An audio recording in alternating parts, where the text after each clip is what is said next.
Как вы уже могли догадаться, исходя из предыдущего ролика, конец осени предвещает достаточное количество слухов. В предыдущий раз мы обсуждали скорейшее появление анонса по Мастер-лиге, так как, судя по всему, работа над режимом завершена. Сегодня же предлагаю поговорить о третьем сезоне в eFootball 2024, который стартует уже в начале декабря. К сожалению, за все это время как таковых слухов появилось не так уж и много, но какие-никакие все-таки присутствуют, и именно их предлагаю сегодня обсудить. Поэтому, чтобы долго не затягивать, в лишний раз напомню вам, что именно ваша поддержка в виде лайков и комментариев под этим роликом помогут ему в продвижении. Ну и рекомендую вам подписаться на канал с колокольчиком, если вы находитесь здесь впервые.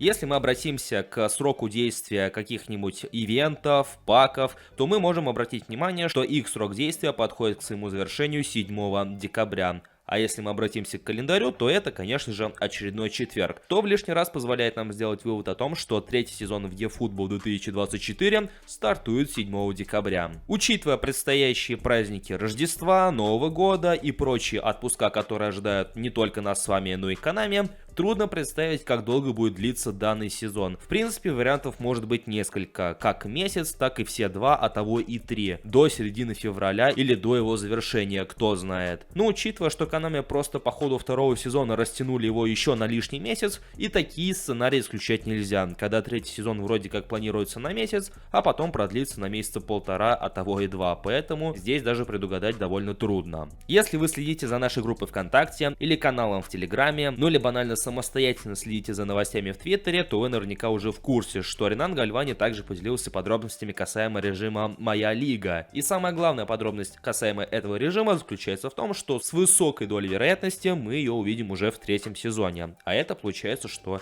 в декабре. Этот режим мы рассматривали в отдельном ролике, ссылка на который выскочила в правом верхнем углу, но в лишний раз напомню, что этот режим планируется для игры именно что в Dream Team, то есть в онлайне. Но что самое интересное, матчи будут против искусственного интеллекта, как те же самые ивенты по разного рода турнирам, то есть чемпионату Англии, Испании, Турции, Японии, ну и так далее. То есть это будет отдельный режим. Казалось бы, скучно, да, с этим трудно поспорить, но вроде как за игру в этот режим полагаются особого рода награды, те же самые бусты, если исходить из строчек кода, которые были найдены внутри игры. Но опять же, изучать строчки кода — это дело неблагодарное и не совсем понятна картина, которая вырисовывается, поэтому нам еще предстоит на нее взглянуть в декабре, когда, скорее всего, этот режим и появится. Касаемо также еще дополнительного контента, который ожидаем в третьем сезоне, он также может касаться и тех самых бустов, поскольку неоднократно до этого Konami успели засветить еще пару-тройку бустов, работу и предназначение которых мы все еще не знаем, но тем не менее они появлялись в том же трейлере с Лионелем Месси. Появились два буста, о которых мы уже знаем, это стандартные бусты у эпиков и бусты у Big Time карточек, которые были у Лионеля Месси, то есть плюс 2 и плюс 4, а вот что из себя будут представлять еще два оставшихся буста, пока что представить тяжело.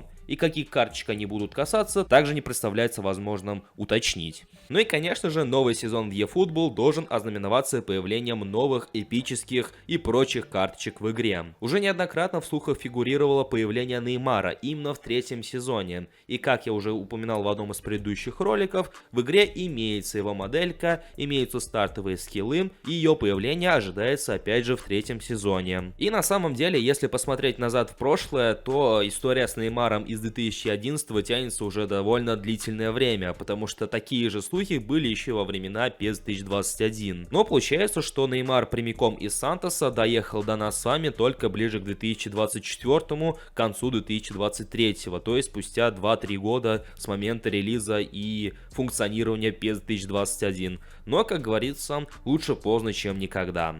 И это была вся имеющаяся информация касаемо третьего сезона в eFootball 2024. В комментариях, как и всегда, я буду ждать ваше мнение касаемо всего услышанного, какие у вас ожидания от третьего сезона и как вы думаете, как долго он продлится в игре. В лишний раз напоминаю вам, друзья, чтобы вы не забывали поддерживать это видео своими лайками, потому что именно так вы поможете продвижению ролика и канала соответственно. Про сам канал также не забывайте. Подписывайтесь на него, если находитесь здесь впервые, и прожимайте колокольчик для дальнейших уведомлений. У меня же на сегодня все. Я всех благодарю за просмотр и вашу активность, и желаю вам приятной игры. До скорых встреч!